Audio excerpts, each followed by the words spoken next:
Hola, amantes de las historias de riquezas, opulencia y glamour. Si te fascina descubrir cómo viven, aman, triunfan y, a veces, caen los millonarios, este canal es para ti. Aquí, cada historia es una ventana a un mundo donde la realidad supera a la ficción, donde los lujos más extravagantes se mezclan con lecciones de vida que te dejarán reflexionando. Porque aquí, en Historias de Riquezas Millonarias, no solo te contamos cómo se vive en la cima del mundo, sino también las enseñanzas que nos dejan aquellos que lo han logrado. La próxima historia podría cambiar tu perspectiva para siempre. ¿Listo para este viaje? Comencemos. El protagonista de esta historia se llama Alexander von Strauss. Provenía de una familia adinerada de Alemania, donde su abuelo había fundado un imperio industrial que Alexander heredó y expandió. A sus 45 años, Alexander era dueño de industrias de tecnología, energía y bienes raíces en Europa y América. Su fortuna se estimaba en 8.5 mil millones de dólares. Alexander vivía en una majestuosa mansión ubicada en las afueras de Zúrich, Suiza, en una zona exclusiva conocida como Solikon, famosa por albergar a las élites financieras y empresariales del mundo.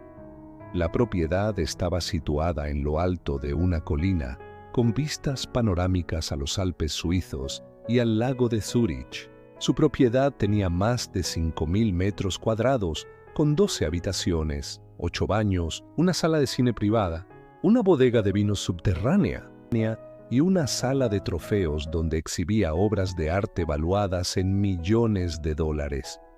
El diseño era de arquitectura moderna, con acabados de lujo, grandes ventanales y techos altos. Esta propiedad contaba con piscina climatizada, gimnasio de última generación, helipuerto privado y un jardín botánico con especies exóticas. Para Alexander, esta mansión no era más que su hogar. Había crecido en un entorno de privilegios, por lo que estos lujos le parecían normales. Rara vez se detenía a apreciar la belleza de su entorno. Para él, era simplemente parte de su rutina diaria. Alexander era un apasionado de los vehículos de lujo y los medios de transporte exclusivos. Poseía una flota de autos deportivos, incluyendo un Bugatti Chiron, un Rolls-Royce Phantom y un Ferrari LaFerrari. Para desplazarse por la ciudad, usaba un Mercedes Maybach S-Class con chofer privado. Su jet Gulfstream G650 era su medio de transporte preferido para viajes internacionales. Lo llamaba el Libertador, porque le permitía moverse por el mundo sin depender de horarios comerciales. En el Mediterráneo, Alexander tenía un yate de 60 metros de eslora llamado Elysium. Equipado con jacuzzi, helipuerto y un equipo de tripulantes, era su refugio para escapadas de fin de semana. La vida de Alexander estaba marcada por una agenda apretada y una desconexión emocional de todo lo que no fuera negocios. Se despertaba a las 6:00 de la mañana en su habitación con vista a los Alpes. Desayunaba solo, con un menú preparado por su chef personal. Jugo de naranja recién exprimido, huevos orgánicos y tostadas de pan artesanal. Revisaba las noticias financieras en su iPad Pro mientras tomaba un café de grano etíope. A las 8:00 de la mañana, su chófer lo llevaba a su oficina en el centro de Zúrich, ubicada en un rascacielos de vidrio con vistas panorámicas de la ciudad. Pasaba horas en videollamadas con sus equipos en Europa, Asia y América, revisando informes financieros y aprobando transacciones millonarias. Las cenas eran eventos sociales, fiestas privadas, galas benéficas o cenas íntimas con otros empresarios. Rara vez cenaba en casa, pero cuando lo hacía, era con su chef personal, quien preparaba platos gourmet como trufa negra o caviar beluga. Su asistente personal se encargaba de todos los detalles, reservas en hoteles de lujo, traslados en limusina y agendas ajustadas al minuto. Siempre viajaba con un maletín de cuero personalizado que contenía su laptop, documentos confidenciales y un reloj Patek Philippe de edición limitada. Cuando iba a Nueva York, se hospedaba en el The Peninsula o el Four Seasons. En Dubái, prefería el Burj Al Arab o su propio penthouse en el Palm Jumeirah. Durante los vuelos, Alexander trabajaba en informes o veía películas en su pantalla personal 4K. Siempre viajaba con su traje hecho a medida por Brioni y un kit de viaje de Louis Vuitton que incluía todo lo necesario para mantenerse impecable. Para Alexander, estos lujos eran parte de su vida cotidiana. No los consideraba especiales, sino necesarios para mantener su estatus y estilo de vida. Poseía más de 50 relojes de lujo, incluyendo piezas exclusivas de Rolex, Audemars Piguet y Richard Mille. Su mansión estaba decorada con obras de artistas como Picasso, Banksy y Damien Hirst. También coleccionaba joyas raras, como un anillo de diamantes negros valuado en $2 millones.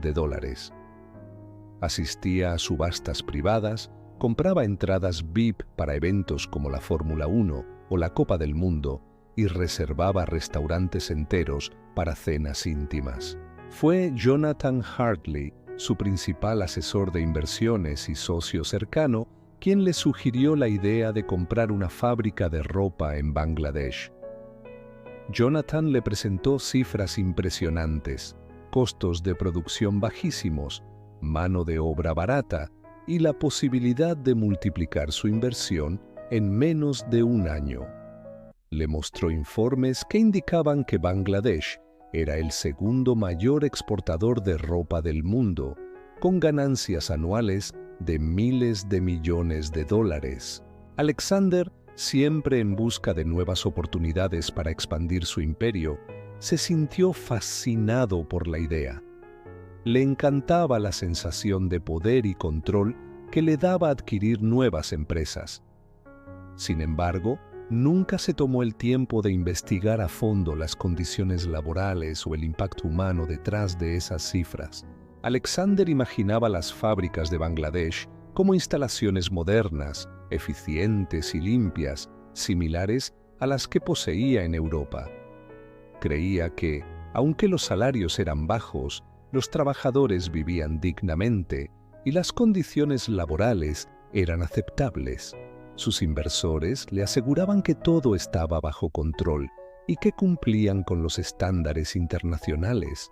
La realidad era muy diferente. Las fábricas eran edificios viejos y deteriorados, con condiciones insalubres. Los trabajadores, incluyendo niños, laboraban más de 12 horas al día por salarios miserables.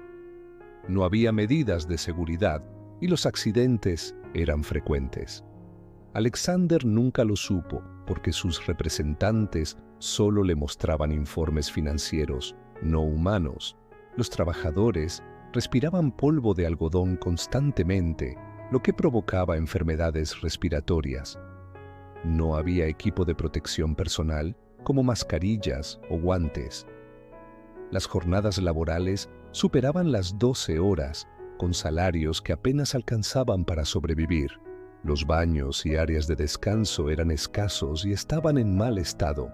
Los tintes utilizados en la industria textil son altamente tóxicos y en muchos casos se vierten sin tratamiento en ríos y lagos. Esto no solo contamina el agua, sino que también afecta a la fauna y flora local y a las comunidades que dependen de estos recursos. Alexander von Strauss viajó a Bangladesh para inspeccionar sus nuevas fábricas de ropa. Aunque no era un viaje que disfrutara, sabía que era necesario para mantener el control de sus inversiones. Se hospedó en el Radisson Blu Dhaka Water Garden, el hotel más lujoso de la ciudad, donde esperaba encontrar un poco de comodidad en medio del caos de Dhaka. Una tarde, después de una larga reunión con sus inversionistas locales, Alexander regresó a su suite. Al entrar, se encontró con Natalie, una joven mucama que estaba limpiando la habitación. Natalie, de unos 25 años, tenía una mirada triste pero amable. Alexander, acostumbrado a ignorar a la mayoría de las personas que consideraba invisibles, esta vez sintió curiosidad por ella. Tal vez era el cansancio, o quizás algo en su expresión lo hizo preguntarle: ¿Tú conoces las fábricas de ropa de aquí? ¿Cómo son? Natalie lo miró con sorpresa, casi incredulidad. ¿Cómo era posible que un hombre como él, claramente vinculado a esas fábricas, no supiera cómo eran en realidad?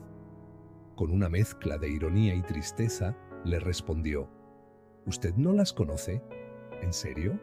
Alexander, incómodo por su tono, le explicó que sus inversionistas le habían hablado de instalaciones modernas, procesos eficientes y trabajadores bien remunerados. Natalie no pudo evitar reírse, pero no era una risa de alegría, sino de amargura. ¿Modernas? ¿Eficientes? ¿Bien remunerados? Señor, permítame contarle la verdad.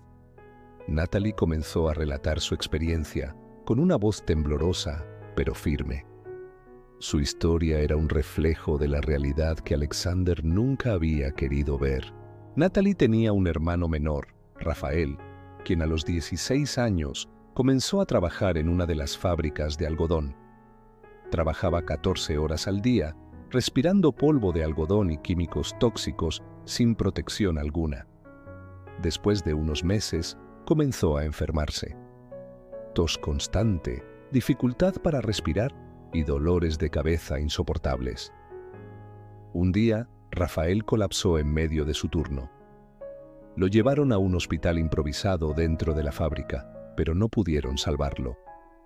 Murió intoxicado por los químicos que inhaló día tras día. Explicó que muchas familias, como la suya, dependían de los ingresos que sus hijos generaban en las fábricas. Aunque sabían que era peligroso, no tenían otra opción. La pobreza los obligaba a enviar a sus hijos a trabajar, incluso si eso significaba arriesgar sus vidas. Natalie también habló del impacto ambiental. Las fábricas vertían químicos tóxicos en los ríos, contaminando el agua que las comunidades usaban para beber y cocinar. Muchas personas, incluyendo niños, sufrían de enfermedades de la piel y problemas respiratorios debido a la contaminación. Alexander escuchó en silencio. Cada palabra de Natalie lo golpeaba como un martillo. No podía creer lo que estaba escuchando. ¿Cómo era posible que sus inversionistas le hubieran ocultado algo tan grave? ¿Cómo había podido ignorar el sufrimiento que su riqueza estaba causando? ¿Por qué nadie hace algo al respecto? ¿Por qué no denuncian esto? ¿Y a quién le importa, señor? Para el mundo, nosotros somos invisibles. Solo somos números en un informe financiero, dijo Natalie. Esas palabras resonaron en Alexander como un eco. Por primera vez en años, sintió algo más que ambición: culpa. Esa noche, Alexander no pudo dormir. La historia de Natalie y su hermano Rafael lo perseguía. Decidió que no podía seguir ignorando la realidad. Al día siguiente, canceló todas sus reuniones y visitó las fábricas personalmente. Lo que vio lo dejó devastado. Niños trabajando en condiciones inhumanas, mujeres embarazadas sin atención médica y edificios al borde del colapso. Fue entonces cuando Alexander tomó una decisión. Usaría su riqueza y poder para cambiar las cosas. Comenzó a invertir en mejorar las condiciones de las fábricas, aumentar los salarios y eliminar el trabajo infantil. También creó un fondo para apoyar a las familias afectadas y financiar programas de educación y salud en las comunidades. Después de su encuentro inicial, Alexander y Natalie mantuvieron contacto. Lo que comenzó como una conversación casual se convirtió en una amistad profunda y, eventualmente, en algo más. Natalie se convirtió en su guía, su conexión con la realidad que Alexander había ignorado por tanto tiempo. Juntos, emprendieron un viaje de transformación que no solo cambió sus vidas, sino también la de miles de personas en Bangladesh. Alexander insistió en conocer a la familia de Natalie. Quería entender de primera mano el impacto que las fábricas habían tenido en sus vidas. Natalie lo llevó a su hogar, un modesto apartamento en las afueras de Dhaka, donde conoció a sus padres y a su hermana menor. Los padres de Natalie, María y José, eran personas humildes que habían trabajado toda su vida en empleos informales. Su hermana menor, Sofía, de 12 años, soñaba con ser maestra, pero la falta de recursos hacía que ese sueño pareciera imposible. Alexander escuchó sus historias con atención. María le habló de cómo habían perdido a Rafael y cómo Natalie había tenido que dejar la escuela para trabajar y ayudar a la familia. Esa visita fue un golpe de realidad para Alexander, quien comenzó a ver a Natalie no solo como una empleada del hotel, sino como una persona resiliente y luchadora. Alexander regresó a Suiza con una nueva perspectiva. Lo primero que hizo fue despedir a los asesores que lo habían engañado, incluyendo a Jonathan Hartley, su principal socio. Lo confrontó con calma, pero con firmeza. Me mentiste. Me ocultaste la verdad. No puedo seguir trabajando con alguien en quien no confío. Jonathan intentó justificarse, pero Alexander no cedió. Sabía que no podía construir un futuro sobre mentiras y explotación. Con el tiempo, Alexander formó un nuevo equipo de asesores, personas comprometidas con la transparencia y la sostenibilidad. Natalie, con su conocimiento de la realidad local, se convirtió en una voz clave en este nuevo equipo. Natalie no solo le abrió los ojos a Alexander, sino que también lo acompañó en su proceso de cambio. Juntos, visitaron las fábricas, hablaron con los trabajadores y diseñaron un plan para mejorar las condiciones laborales. Natalie se convirtió en la voz de los trabajadores, asegurándose de que sus necesidades fueran escuchadas y atendidas. Alexander, por su parte, encontró en ella no solo un apoyo profesional, sino también emocional. Alexander no solo quería mejorar las condiciones en las fábricas, sino también ayudar a Natalie a alcanzar su máximo potencial. Le ofreció la oportunidad de estudiar en Suiza. Ella aceptó con entusiasmo, aunque al principio le costó adaptarse a un país tan diferente. Estudió administración de empresas y sostenibilidad, convirtiéndose en una experta en cómo gestionar negocios de manera ética. Alexander la llevó a viajar por el mundo, mostrándole diferentes culturas y formas de vida. Natalie descubrió una pasión por el arte y la historia y comenzó a coleccionar piezas que reflejaban la diversidad del mundo.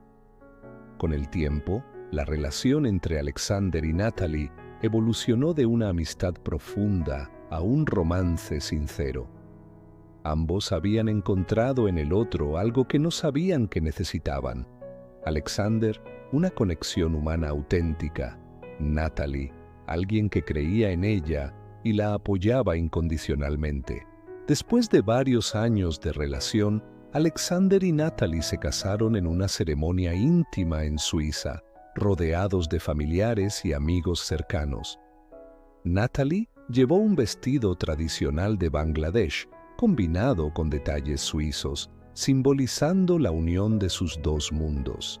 Como pareja, Alexander y Natalie se comprometieron a asegurarse de que cada una de sus inversiones fuera ética y sostenible. Crearon una fundación para apoyar a comunidades vulnerables, financiando proyectos de educación, salud y desarrollo sostenible. También invirtieron en empresas sociales que buscaban generar un impacto positivo en el mundo. La historia de Alexander y Natalie es un testimonio de cómo el amor, la empatía y la voluntad de cambiar pueden transformar vidas. Juntos, no solo encontraron la felicidad, sino también un propósito común: usar su riqueza y poder para hacer del mundo un lugar mejor. En este canal, cada relato te sumerge en un mundo de lujo, poder y emociones que te dejarán sin aliento. Gracias por ser parte de esta comunidad, por acompañarnos en cada relato y por permitirnos llevarte a un mundo donde la realidad supera la ficción. Tu apoyo es lo que nos impulsa a seguir compartiendo estas historias maravillosas. ¿Listo para la próxima aventura?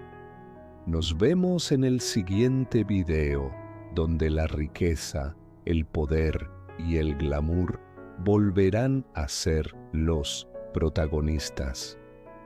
Hasta entonces.